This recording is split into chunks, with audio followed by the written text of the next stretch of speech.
Je suis né un peu au nord, sur la frontière du Luxembourg, tout près du village de Schengen qui est très connu puisque c'est l'endroit où l'Europe a décidé de supprimer les frontières.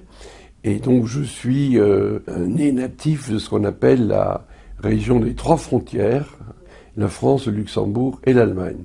Donc je suis un peu multiculturel si vous voulez. J'étais d'abord à la maternelle de mon village, de Rodemack, un village qui fait partie du club très sélect des plus beaux villages de France. J'ai beaucoup été dans le jardin de mon grand-père, qui était jardinier professionnel, donc j'ai appris à jardiner quand j'avais 4 ans ou 5 ans. Puis j'ai été réfugié dans l'Auvergne profonde.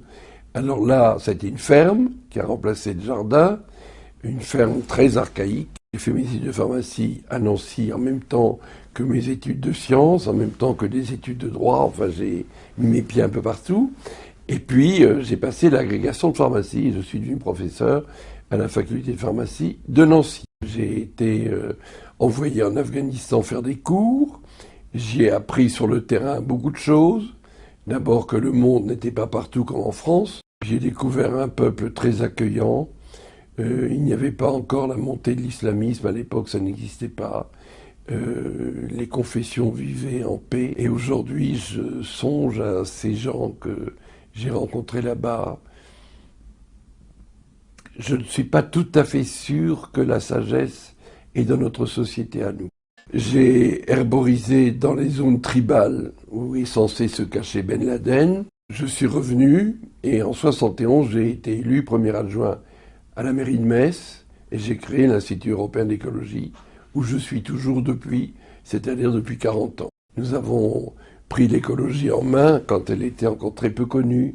Le mot commençait à émerger seulement et on nous considérait comme des gens plutôt sympathiques mais surtout plutôt rêveurs et plutôt utopistes.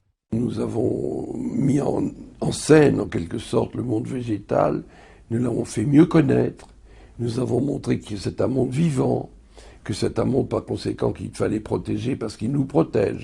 Mon dernier livre s'appelle « Les dons précieux de la nature ». J'ai essayé de faire prendre conscience aux lecteurs que la nature, c'est pas seulement des choses qu'elle nous donne pour répondre à nos besoins, mais ce sont d'extraordinaires services qu'elle nous rend.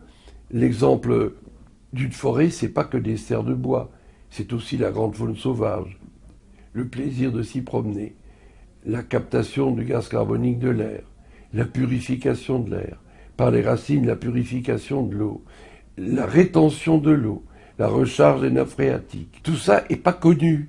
Nous n'avons pas compris que nous pouvons nous passer du portable. S'il n'y avait plus de portable, nous vivrions comme il y a 20 ans sans portable. Mais de la nature, non, on ne peut pas se passer du tout. Et nous n'en sommes pas assez conscients.